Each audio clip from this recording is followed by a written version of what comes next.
সে তার ক্ষমতার মসনদ ছাড়তে চায় নাই, শেষ পর্যন্ত সে মনে করছিল এটা তার বাপের সম্পত্তি, বলছিল তো যে দেশ আমার বাপের, আমরা তার দেশে বাপের দেশে আসলে ভাড়া থাকতাম। 2024 সালের 19শে জুলাইতে শহীদ হওয়া শহীদ মাহমুদুর রহমান সৈকতের বোন। আপনারা সবাই জানেন গত 2024 সালের 19শে জুলাইতে সে পুলিশের গুলিতে শহীদ হন। পুলিশ খুব কাছ থেকে তাকে আসলে গুলি করে হত্যা করে এবং অনেকে আসলে দেখি এই জিনিসগুলোকে এখন বিভিন্ন দিকে টার্ন করানোর ট্রাই করে যে পুলিশ নাকি মারে নাই, এই জাতীয় অনেক পোস্ট আসলে দেখি। সেখানে দেখে এই বিষয়গুলো আসলে তখন অনেক হাসি আসে আমার কাছে। অনেকে আছে এগুলো অস্বীকার করতে চায়।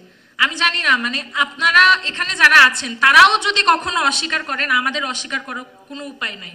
আমি আমি কিন্তু আসলে আপনারা যে কথা যে স্লোগানটা বলতেছেন না, এই স্লোগানটা আমি নিতে পারি না, কারণ আমার ভাই মারা যাওয়ার আগে এই সেম স্লোগানটা আমি দিছিলাম, কিন্তু অ্যাকচুয়ালি পরে যে আসলে এটা আমার নিজের ছোট ভাইয়ের রক্ত হবে এই জিনিস আমি কখনো চিন্তা করি নাই। আপনারা যে কথাটা বলতেছেন আমি চাই, ইনফ্যাক্ট আমরা সকল শহীদ পরিবার চাই এই কথাটা আপনারা অক্ষরে অক্ষরে পালন করেন। যে কোনো ক্ষমতা টাকা কোনো কিছুর কাছে যাতে আপনাদের এই জিনিসটা যে আমার ভাইয়ের রক্ত বৃথা যেতে দিব না, শহীদদের রক্ত বৃথা যেতে দিব না, এই জিনিসটা যাতে আপনারা অক্ষরে অক্ষরে পালন করেন, এই জিনিসটা আমরা সকল শহীদ পরিবারেরা চাই। আমার ভাই যখন মারা যায় তখন তার কেবল 19 বছর বয়স ছিল এবং অতটুকু বয়সেই দেশের জন্য যে টানে সে বের হয়েছিল সেই একই টানে লাখো ছাত্র জনতা সবাই কিন্তু আন্দোলন করতে রাজপথে নেমে এসেছিল এবং ফলস্বরূপ গণহত্যাকারী, খুনি, স্বৈরাচারী, গুমকারী, অবৈধভাবে নির্বাচিত তৎকালীন সরকার প্রধান খুনি হাসিনা কিন্তু দেশ ছেড়ে পালিয়ে যেতে বাধ্য হয়েছিল।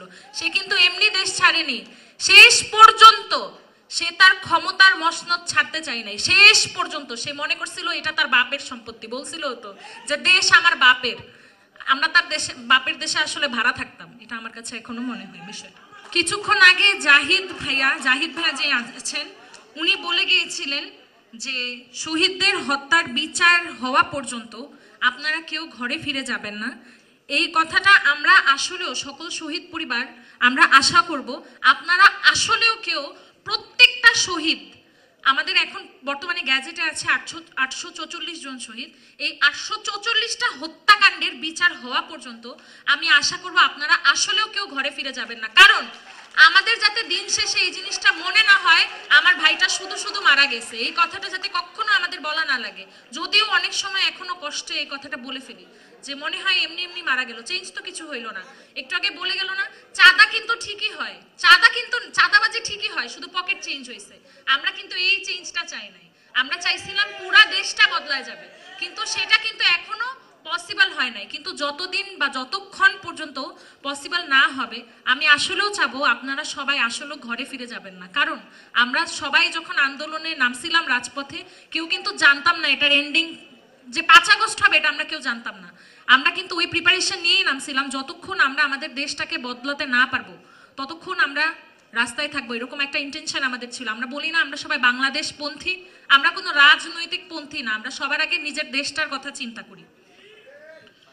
এখানে আপনাদেরকে একটা কথা বলি, বিচার নিয়ে আমরা আন্তর্জাতিক অপরাধ ট্রাইব্যুনালে জনাব তাজুল ইসলামের কাজে কিন্তু সন্তুষ্ট মোটামুটি, উনি অনেক কিছু করছে, কিন্তু সেম ভাবে আমাদের কিন্তু অসন্তুষ্টির জায়গাটাও আছে। যেহেতু বিচারের কথা প্রসঙ্গে আসলাম আমি তাই বলছি।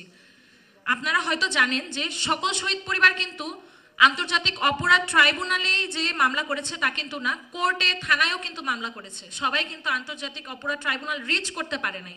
এখানে যারা শহীদ হয়েছে সব না একেবারে মিডল ক্লাস লো ক্লাস থেকে শহীদ হয়েছে, ওরকম এলিট ক্লাস কেউ ছিল না যে সবকিছু জানে, সব জায়গায় তাদের কানেকশন আছে। তো অনেকে আছে কোর্টে এবং থানাতেও মামলা করছে। আপনাদের জানা আছে কিনা জানি না, বিভিন্ন কোর্টের যে মামলা হয়েছে সেই মামলা থেকে বিগত মাসগুলোতে 570 জন আসামি জামিন হয়েছে। এবং আমরা আসলে শহীদ পরিবার এই বিষয়গুলো নিয়ে হতাশ যে আপনাদের দিক থেকে এটা নিয়ে আমরা কোনো সাড়া পাই নাই।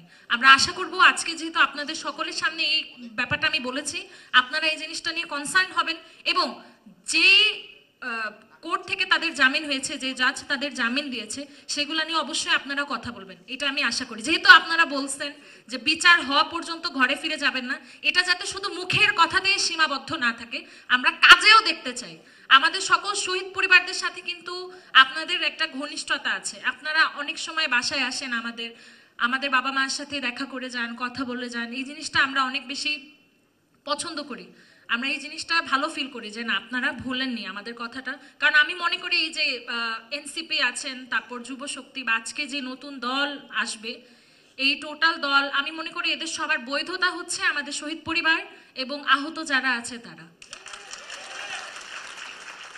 আমি আপনাদের সামনে এখন একটা অ্যানাউন্সমেন্ট দিব, সেটা হচ্ছে আজ থেকে বাংলাদেশ গণতান্ত্রিক ছাত্র সংসদ জাতীয় ছাত্র শক্তিতে রূপান্তরিত হলো।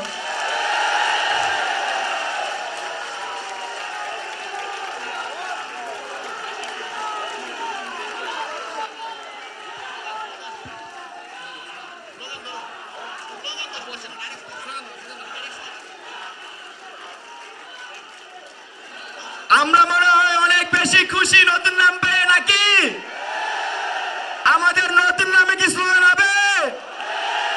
আমাদের নতুন নামে আমরা কি আজকে বিল্ডিং কাঁপাবো, রাজপথ কাঁপবে?